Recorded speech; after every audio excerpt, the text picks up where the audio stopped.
Ceux qui ne sont que campagnards, ceux qui ne bougent pas, ont souvent des chiens qui ne bougent pas non plus. Je veux dire, soit leur chien reste dans la cour de la ferme, soit ils les accompagnent au marché de la ville voisine dans une voiture qui sent la feuille morte, la paille mouillée et le sac de croquettes.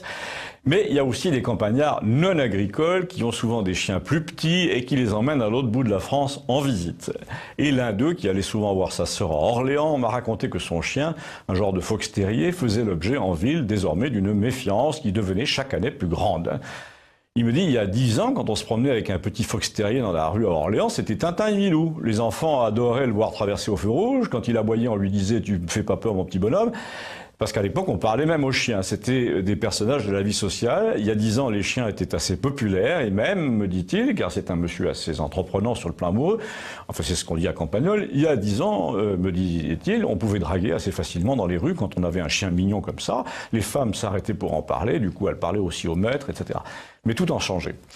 Maintenant, elles sont accompagnées d'enfants tristes et méchants qui se plaquent contre le mur quand le chien approche et qui disent « Maman, le chien !»« Quoi, le chien ?» dit la mère.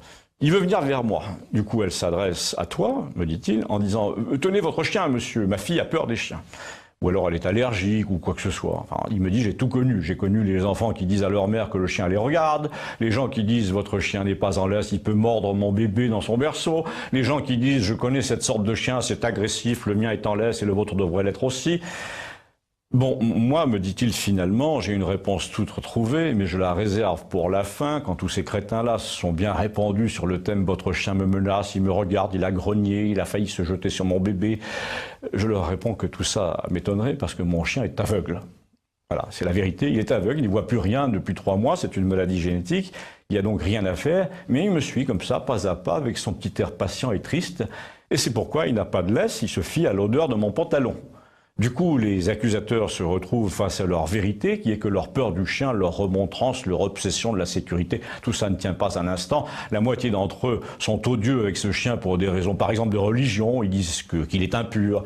L'autre moitié fait un écart, comme si le chien cherchait à les défier, comme s'il cherchait la bagarre avec ses 7 petits kilos. Mais en vérité, c'est eux qui cherchent la bagarre, avec moi, le maître, sous n'importe quel prétexte. Et le chien en est un.